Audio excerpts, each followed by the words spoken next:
Hey everyone, ready for something pretty wild. I think so. So today we're going deep on this source you all sent in about, well, it's about consciousness, it's about the cosmos, it's about contact with non-human intelligence, the whole shebang. Really fascinating stuff. Yeah, and what's so interesting about this one is it's not just, some dry academic paper, right? This is a deeply personal story interwoven with these really compelling concepts and experiences. It really is. It's like an autobiography almost of someone who has spent, well, their whole life kind of pushing the boundaries of, I guess you could say, of what we consider normal. For sure. And they definitely don't hold back. They go all the way back to their childhood, talking about conversations with a disembodied voice, Yeah. trips to this cigar-shaped cloud. It's like right from the start, they were destined for a life that was anything but ordinary. Definitely. Then later on in college, they have this incredible out-of-body experience that completely changes their trajectory. Have you gotten to that part yet? Oh, yeah. That's a pivotal moment for sure. It seems like it. It is. They describe a blinding white light, this field of pure consciousness, even receiving a message about helping to, usher in this new world order. Whoa. It's a very powerful encounter, to say the least. It kind of sets the stage for the rest of their journey. I can only imagine. To help make sense of it all, they actually break their life into these phases, almost like chapters in a book, each one representing a different stage of understanding. That's a pretty neat way to organize it, I think. Such a complex life story. And it really highlights how these experiences, as wild as they might sound, they're not random. They build on each other, leading to deeper and deeper exploration of consciousness and the nature of reality itself. Absolutely. And what I find even more fascinating is the sheer variety of contact modalities they describe. Channeling, near-death experiences, out-of-body experiences, you name it. Oh, yeah, that list is extensive. It is. And these aren't just theoretical concepts to them either. They've actually experienced many of them firsthand. I know. I was floored by that part where they talk about being asked to help this couple who, get this, they claimed to remove etheric implants. Like, what even are those? Right. It's clear they're venturing into uncharted territory here, trying to piece together a puzzle with some very unusual pieces. Yeah, I think it's their commitment to finding a unified theory, to connecting these seemingly disparate phenomena that really drives their journey. They delve into all these different models of consciousness, everything from the ancient chakra system to modern, multi-level awareness techniques, always searching for that thread that ties it all together. It's like a detective, always on the case. Exactly. Then they bring up this concept of the human toroidal field, which I thought was super interesting. So basically, it's this energy field that surrounds each of us, kind of like an aura. That's a good way to put it. Yeah, that's how they describe it. Okay. And what's really cool is they connect this field to group dynamics, Think about the energy at a packed concert or a sporting event. Oh, yeah. They suggest that these fields can interact, amplifying emotions and creating this collective experience. Oh, wow. That makes a lot of sense. I've totally been to games where the crowd is just electric. It's like you can feel the energy buzzing. This definitely adds a whole new dimension to that. It does, doesn't it? Yeah. And then, just when you think it can't get any wilder, they take us on this whirlwind tour of cosmology. I mean, we're talking everything from the ancient concept of the cosmic egg to the Big Bang Theory. It's like a crash course in the evolution of humanity's understanding of the universe. Oh. Yeah. It does kind of make you feel small, huh? Oh, yeah. But then it gets even more personal. Okay. They describe this mind-blowing journey to a solar system with 3 suns. Wait, 3 suns? 3 suns, where they receive a message from the forefathers of humanity. That's like something straight out of Star Wars. I know, right? But they present it with such conviction. I bet. It really makes you think. I can imagine. So that experience seems to be a turning point for them in their understanding of the universe, I guess, and humanity's place in it, right? It does, yeah. And it's interesting how they weave in this concept of fractals, those infinitely repeating patterns found in nature. Okay, I love fractals. Oh, they're amazing. And the author seems to see this recurring theme of fractals as a kind of signature of the universe, connecting the vastness of the cosmos to their own personal experiences. Oh, I like that. That's where it starts to feel like we're stepping into this whole other dimension, where personal journeys intersect with these cosmic mysteries. It's like the more they explore, the more they uncover these connections between everything. You got it. And that theme of interconnectedness, it's central to their whole journey. It pops up again and again, not just in their spiritual experiences, but also in their exploration of scientific concepts, like the unified field theory and quantum entanglement. Right. It's like they're constantly drawing these parallels, finding unity in the most unexpected places. It really makes you wonder, if everything is truly connected, how deep does that connection go? That's a big question. It is a big question. And it's one that they grapple with throughout their journey. It's a question that we'll continue to unpack as we dive deeper into their experiences. But I think for now, let's pause here for a moment and let all of this sink in a bit, huh? We've covered a lot of ground. We have. Yeah, I think we could all use a minute to process these mind-bending concepts. But trust me, you won't want to miss what comes next. This is just the beginning. Welcome back. I'm really eager to kind of dive deeper into those contact modalities we were talking about earlier. Oh, yeah, me too. There are a lot of them. Remember that big long list the author gave? Oh, yeah. It's not just a theoretical overview. They share personal anecdotes, insights from each of those experiences, offering a glimpse into how these encounters actually happened and what they learned. Right. It's like a VIP pass to the paranormal or something. And it's fascinating how they connect those experiences back to their search for that unified theory we were talking about. Exactly. For example, there's that intriguing encounter with the couple who, well, they claim to channel beings named Ashtar and Athena. Oh, yeah, that's right. And what's interesting is, well, they were struck by how this couple seemed to, like, single them out during the session, almost as if they, knew something about the author beforehand. It Yeah. definitely adds to the mystery. Yeah, for sure. It makes you wonder what's really going on during those channeling sessions. I mean, the author even points out that often the channeler doesn't consciously remember the information that comes through. Right. So who or what is really driving that experience? Well, that's a question that's puzzled researchers, experiencers for ages, really. The author doesn't claim to have, like, a definitive answer, but they present their experiences with channeling as pieces of a larger puzzle, Yeah, I see that. encouraging us to consider the possibility of other levels of awareness beyond our everyday understanding. I appreciate that they approach it with like such an open mind, It's not about like blindly accepting everything they hear, but rather exploring these phenomena with a sense of curiosity and willingness to challenge conventional thinking. Exactly. It's about keeping an open mind, for sure. Yeah. And, that open-mindedness leads them to explore some pretty wild ideas. Oh yeah, like that one about was it that our thoughts might actually have a frequency? Yes. A vibration that can impact, well, everything around us. Okay, yeah, let's talk about that a bit more. I mean, we know from physics that everything in the universe vibrates at some level, from atoms to planets, right? Right. But if thoughts also have a frequency, could that be the key to understanding how consciousness actually interacts with reality?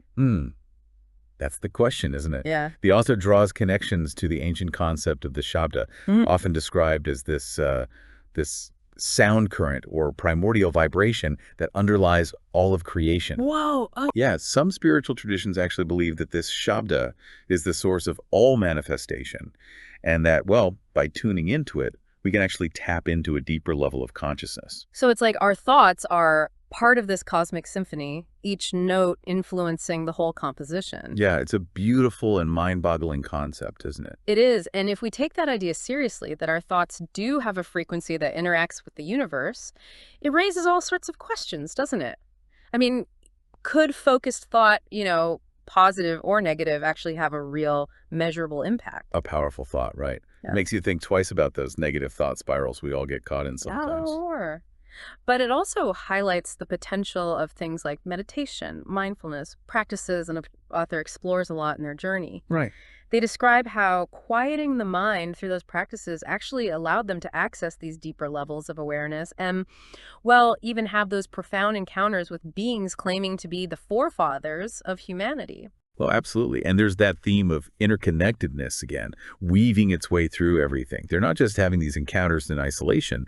They're being drawn into this larger narrative that seems to connect with humanity's, well, with our origins and our potential future. Like they're being initiated into some, I don't know, like a cosmic mystery school. Yeah, kind of, with each experience revealing another layer of understanding.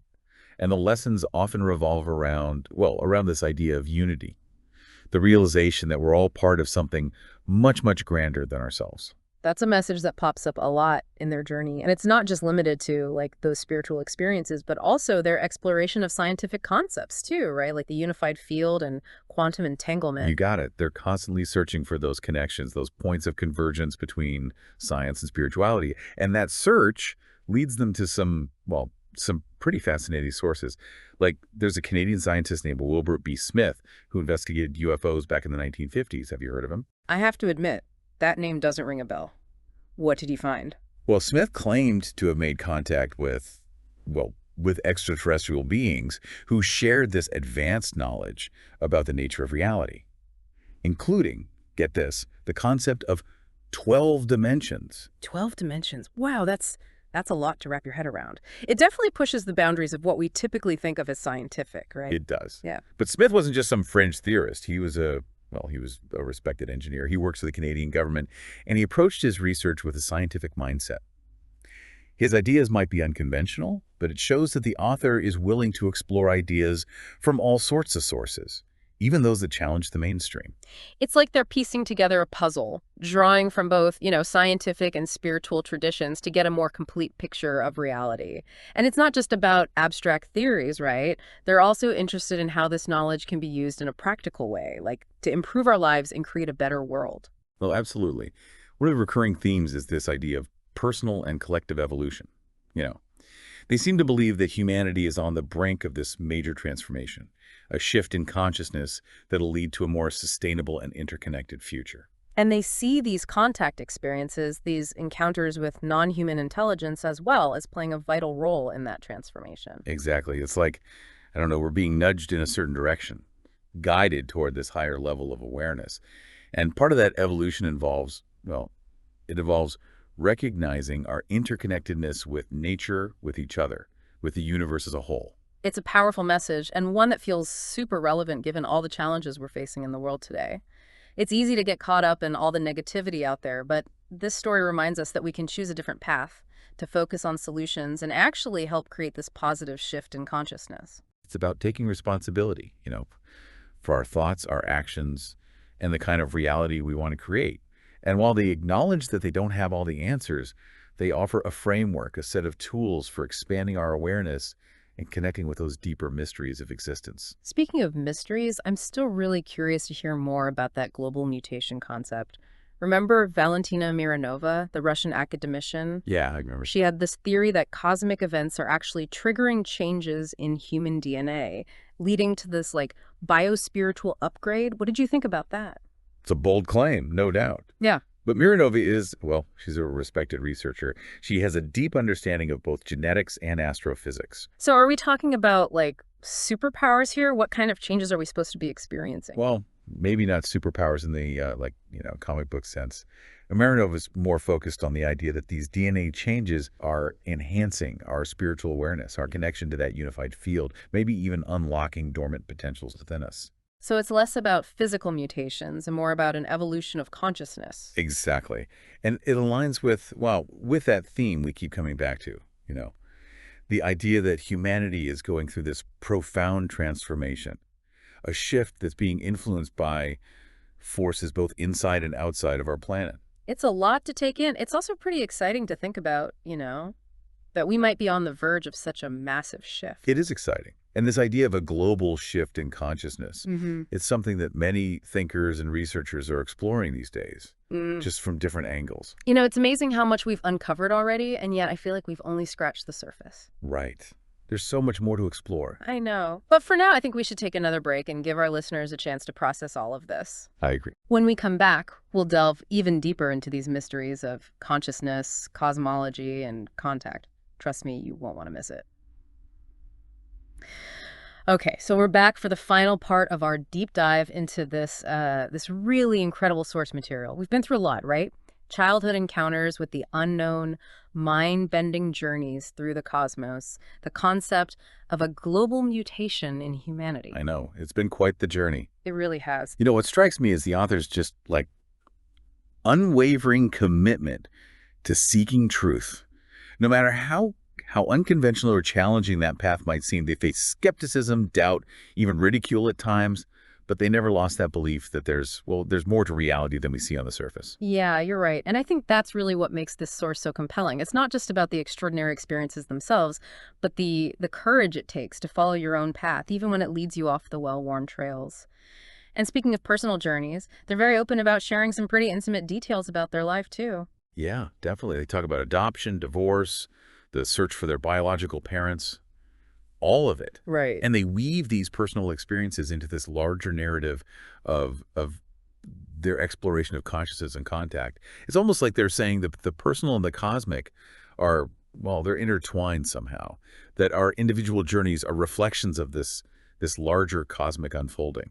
It's a really interesting perspective. It's not just abstract theories or meeting beings from other planets, right? It's about how these experiences shape us, change how we understand ourselves and our place in the universe. Absolutely. And that brings us to another key takeaway that keeps coming up, the power of intention. Oh, yeah, that's huge in their story. They really emphasize how important our thoughts and intentions are, not just for manifesting our desires, but for actually shaping reality and influencing the world around us. They even suggest that our thoughts might have a frequency, right? Some kind of vibrational energy that interacts with the unified field, Exactly. impacting not just our personal lives, but the world as a whole. It's a concept that we've touched on a few times already. Yeah, we have. It's powerful stuff. So if we think of our thoughts as like, well, like ripples in this vast cosmic pond, then that means we have a lot more responsibility, don't we? We have to be mindful of the kinds of ripples we're creating. It really makes you think twice about those negative thought patterns. You know, the ones we all get stuck in sometimes. Oh, I know them well. But it also highlights the incredible potential of positive thinking, of consciously choosing to focus our energy on creating something better. Like they say, what you focus on expands. Exactly. And the author seems to believe that as we raise our individual and collective consciousness, as we become more aware of our interconnectedness, well, we can create a more harmonious and sustainable future for everyone. They see this evolution of consciousness as like the key to overcoming the challenges we face today. It's a hopeful message. And it feels, well, it feels really relevant right now. It's easy to get bogged down in all the negativity. But the author's story reminds us that we have a choice. We have the power to focus on solutions and contribute to this positive shift. And they're not just presenting this as some vague idea.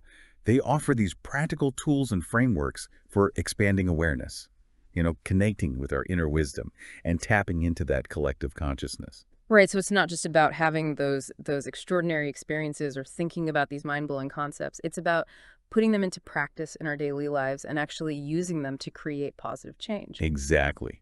And while they admit that, they don't have all the answers, they encourage us to keep exploring, keep asking questions, never lose that sense of wonder. It's really a testament to the power of curiosity and how much we can change when we step outside of our comfort zones.